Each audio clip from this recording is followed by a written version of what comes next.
Live from the top of the Empire State Building. Get ready for the everyday entrepreneur experience. Sit back and crank up the volume. You're now listening to the Pest Equity Podcast.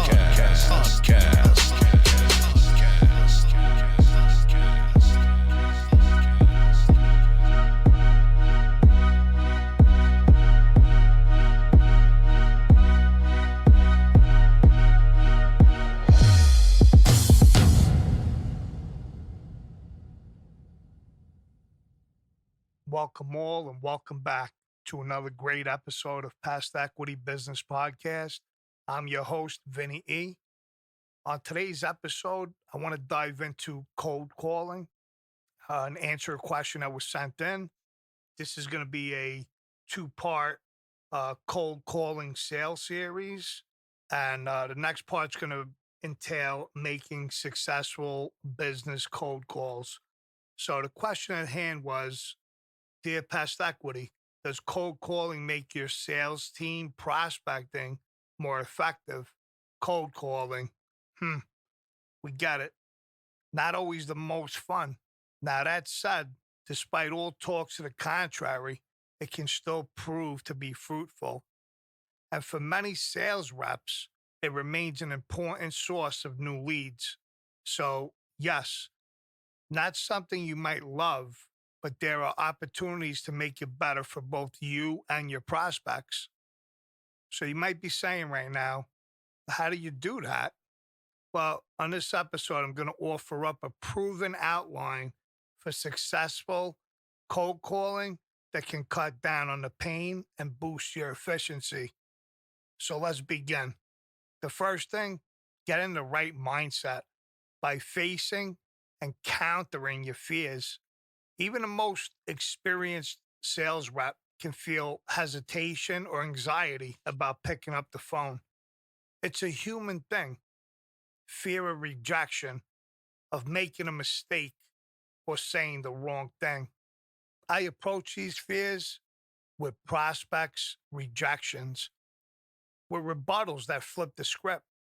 The worst thing that could happen is they hang up. It's not like they're going to come to my office and scream at me. As for the fear of making a mistake, I advise getting over the need for perfection. No one is going to have a perfect message every single time. You can't break prospecting. You can only create on top of it. In other words, mistakes and rejection are inevitable, but they're not the end of the world. On to step 2 of my outline.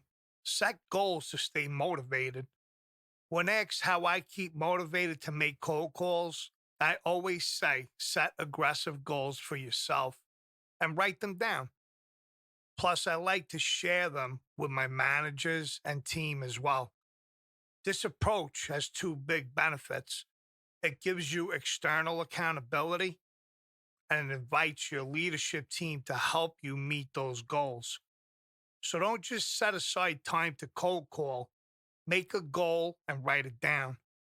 Perhaps 30 calls in an hour, or call until you set at least 2 meetings. On to step 3. Do the right amount of research to warm calls up.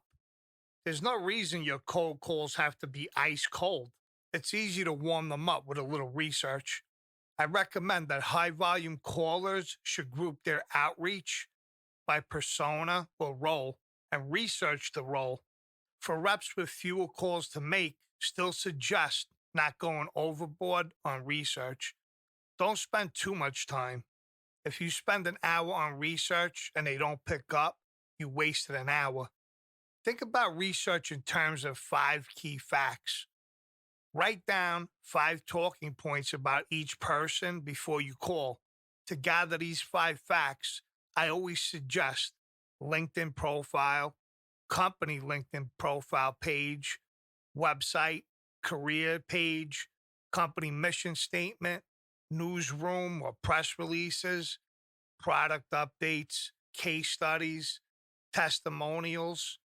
All of the above can give you some quick intel to establish rapport.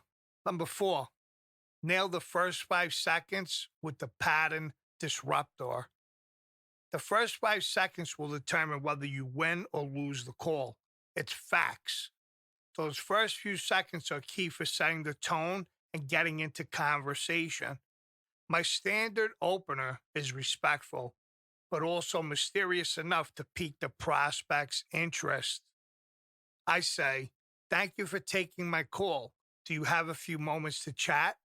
What I don't say in those first 5 seconds is his name, job title, or reason for calling. Without that crucial information, it prompts the person you're calling to ask who you are and what the call's about. From there, you can direct the conversation. The bigger point, you want to pattern disrupt in the first 5 seconds, meaning disrupting the normal patterns people are used to when picking up a cold call. For myself, it's a dash of mystery. Do what works best for you. Number 5, after an intro, lead with a value, prop, and a question. After those crucial opening 5 seconds, go straight to business, specifically what value you can offer the prospect. Your goal is to provide them a value and a leading question that gets the person to think. This part of the call might take the format of, "I'm helping X companies do Y with their Z. What are you doing right now for Z?" The important part is to make it more than a yes or no question. It should prompt a response that will give you more information to build a relationship with.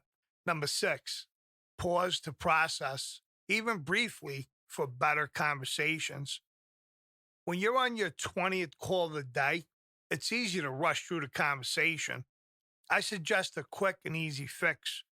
When someone is talking with you, a prospect, client, it doesn't really matter. Take 1 to 3 seconds to process what they're saying. I found I pay attention way more in my conversations because I was taking those 3 seconds to process. Buyers will really appreciate this. When surveyed, they said the quality they most want in business-to-business salesperson is one who actively listens well. On to number 7. Always close with a meeting request. Here's a simple template to follow. Generally, the goal for a cold call is to book a meeting to discuss solutions in more detail. My template for a close starts with, "Sounds like there's mutual benefit here for both of us. Would you be open to having a conversation about it next week?" Then I strongly recommend proposing a few available times and getting agreement before hanging up the call. My secret weapon is to send a calendar invite while he's still on the phone. If I can get you to accept the calendar invite while we're still talking, the odds of you showing up are much higher. The point, cold calling can be tough, and it is a numbers game. But by warming each call up with some research and having a clear process, you will get more results out of it. It just comes down to putting in the work. So you might be looking for other channels.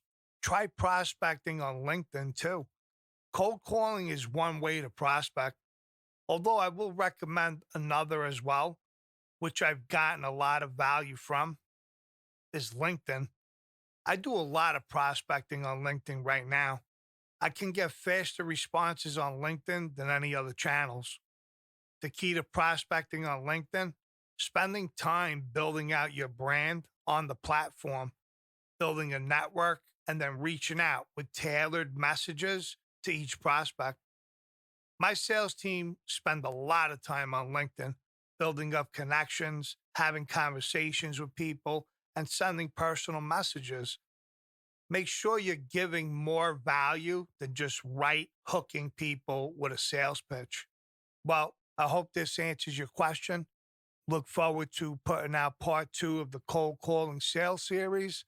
I want to thank everyone for following us over on Instagram, sharing the page. Don't forget, go over to YouTube and subscribe. We really appreciate that. We're growing our channel, and we will see you guys all on the next episode. God bless. Thank you for tuning in to another great episode of the Pest Equity Podcast. Be sure to share, like, and subscribe. Follow us on Instagram at Pest Equity Podcast and join the Facebook group. Have a question or topic for the show? Shoot us an email at pestequitypodcast@gmail.com.